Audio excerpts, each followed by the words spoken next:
developments in the Jada Justice case. Cops in Gary, Indiana say the 2-year-old little girl was beaten to death. Her accused killers then tried to burn her body, buried her in a concrete tomb, and tried to throw it in a swamp.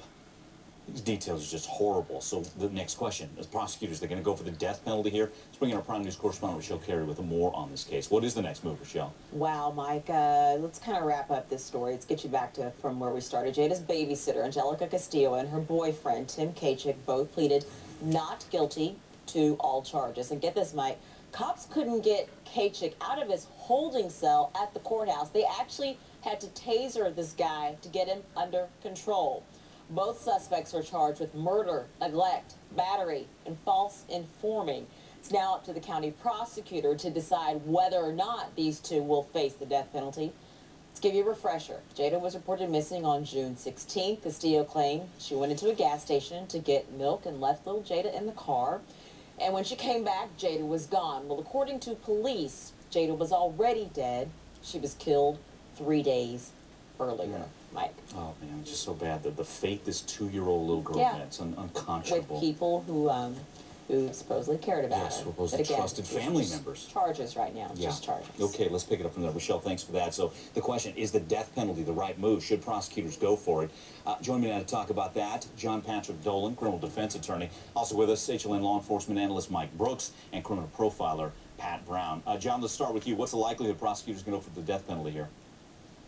Pretty unlikely, and I'll tell you why. The reason they know that Jada and her boyfriend were involved is because the boyfriend made a confession, but he said in his confession that Jada became enraged because of a potty accident incident.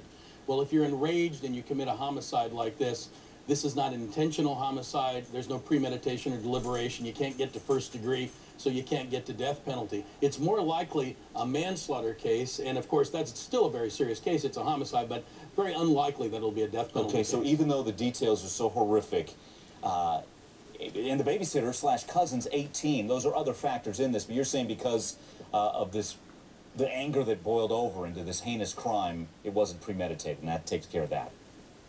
Yeah, although I have to say, of course, it's awful the things they did after the child was dead. If we can believe what we're hearing, that they tried to burn the remains and they threw the remains in a swamp. That does not necessarily reflect back on when the homicide took place. And frankly, from the story that's been given, this is a manslaughter case in my view. Okay. Mike, premeditation can be made in the blink of an eye. It doesn't have to be planned out. And the fact also that he said that he tried to stop her from doing it, but she continued on. You know, you talk about aggravating circumstances. If there has ever been any more aggravating circumstances I've seen for a death penalty case, this is it. Okay, let's bring in Pat Brown, criminal profiler, because I think a lot of people still have a question. Pat, most of the time, it's the boyfriend that would do the beating in a case like this. What's the likelihood this guy told the story to cover himself? Yeah, that's what I'm thinking, Mike. And this is one of the big problems with a death penalty case, if you're going to make it that. Somebody's got to convince the jury that just one of them did the crime and did it with premeditation. But we have basically two people are going to say the other person did it. So There's always going to be that little question, because only two people really, really know. And unless they get together and decide one is going to confess and the other one is going to say, yeah, that's who did it, we're really not going to know. Okay, we'll pick up the conversation after a quick break. Call in if you have questions, 1-877-TEL-HLN. Mr. Owen,